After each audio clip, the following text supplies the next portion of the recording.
আসসালামু আলাইকুম এভরিওয়ান। এখন রান্না করছি ছোট চিংড়ি মাছ দিয়ে কচুর ছড়া। প্রথমে দিয়েছি তেল, তারপরে দিয়েছি পেঁয়াজ কুচি। পেঁয়াজটাকে একদম নেড়েচেড়ে কিছুক্ষণ ফ্রাইড করে তারপরে দিয়ে দিচ্ছি হাফ চামচ হলুদ, হাফ চামচ গুঁড়া মরিচ, হাফ চামচ ধনিয়া, হাফ চামচ জিরা, স্বাদ মতো লবণ। এভাবে আরও কিছুক্ষণ তেলের মধ্যে মশলাটাকে কষিয়ে নিচ্ছি। অন্যদিকে ছোট চিংড়ি মাছটাকে কেটে ভালোভাবে পানি দিয়ে ক্লিন করে নিলাম।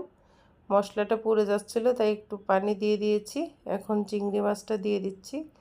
ছোট চিংড়ি মাছ দিয়ে কচুর ছড়া খাওয়ার মজাই আলাদা। তবে ইলিশ মাছ হলে আরও ভালো হতো।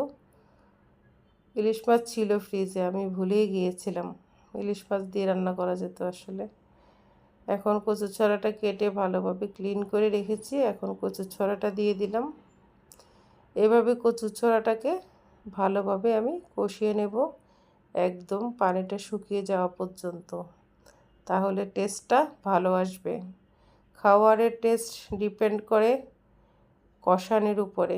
কষানি যত ভালো হবে তত ভিতরে লবণটা রিলিজ হবে, খেতে সুস্বাদু হবে। এখন দিয়ে দিয়েছি পরিমাণ মতো পানি। পানি দিয়ে এভাবে আরও কিছুক্ষণ রান্না করছি। অন্যদিকে কাঁচামরিচ, ধনিয়া পাতা কুচি করে নিয়েছি। এখন দিয়ে দিয়েছি কাঁচামরিচ, ধনিয়া পাতা কুচি দিয়ে আরও কিছুক্ষণ চুলায় রাখলাম, জাস্ট ফ্লেভারটা বের হওয়ার জন্য। আবার একটু ধনিয়া পাতা কুচি করে রেখে দিয়েছি উপরে দিয়ে ছবি ওঠানোর জন্য।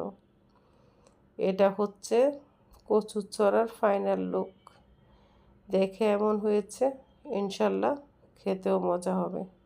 বন্ধুরা, কার কার কচুর ছড়া পছন্দের? আমার তো ভীষণ পছন্দের। তবে গরুর মাংস দিয়ে কচুর ছড়া রান্না করলে আমার বেশি মজা লাগে। তারপর হলো মুরগির মাংস, তারপর ইলিশ মাছ, তারপর চিংড়ি মাছ। রান্না ডান। সবাই ভালো থাকো। আল্লাহ হাফেজ।